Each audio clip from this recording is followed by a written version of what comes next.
જિજ્ઞેશ મેવાણીની ભાષાને લઈને સંસ્કારનો ઉપદેશ આપનારા હર્ષ સંઘવીને વિનંતી છે કે સંસ્કારની વાત તમારે કરવાની નથી. તમે 2013માં પીએસઆઈને લાફા મારી લીધેલા છે અને એના પટ્ટા ઉતરાવી નાખેલા છે અને દાદાગીરી કરી અને નાગાઈ કરવાની તમે કોઈ સીમા નથી છોડી. પીઆઈઓની બદલી કરાવી નાખેલી છે, તપાસ બોગસ કરાવડાવી છે અને તમે નિર્દોષ છૂટી જાવ એવા તમામ ષડયંત્રો પોલીસને અને અધિકારીને હાથો બનાવી કરી ચૂક્યા છો. સંસ્કારની વાત તો બિલકુલ કરવી જ નહીં.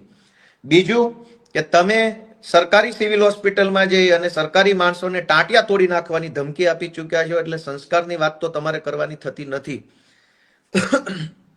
અને જિજ્ઞેશ મેવાણીએ એવું નથી કીધું ટાંટિયા ભાંગી નાખીશું કે આમ કરી નાખીશું તેમ કરી નાખશું.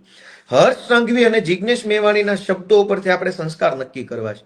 જિજ્ઞેશ મેવાણી એવું બોલ્યા કે ભાઈ પટ્ટા ઉતારી નાખવાની આવશે. હર્ષ સંઘવી એવું બોલ્યા કે ટાંટિયા ભાંગી નાખીશ. પટ્ટા ઉતારવા એનો અર્થ એ છે કે હું તારા વિરુદ્ધમાં ફરિયાદ કરીશ, ફરિયાદમાં તપાસ થશે, તપાસના અંતે તું દોષિત સાબિત થઈશ અને તારા પટ્ટા ઉતરી જશે. જે સરકારી પ્રક્રિયા છે એમાં કઈ બીજી કોઈ ખરાબ બાબત નથી. પણ ટાંટિયા ભાંગી નાખવા એ સરકારી પ્રક્રિયા નથી.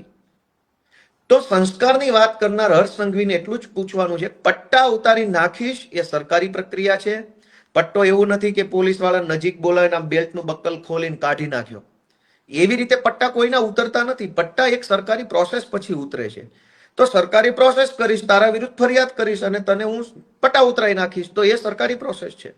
ટાંટિયા ભાંગી નાખવા એ સરકારી પ્રોસેસ નથી. એટલે હર્ષ સંઘવીને નમ્ર વિનંતી છે કે ભાઈ સંસ્કારની ખોટી બિનજરૂરી વાત ન કરે. તમારા સંસ્કારો છાપે છપાઈ ગયા છે.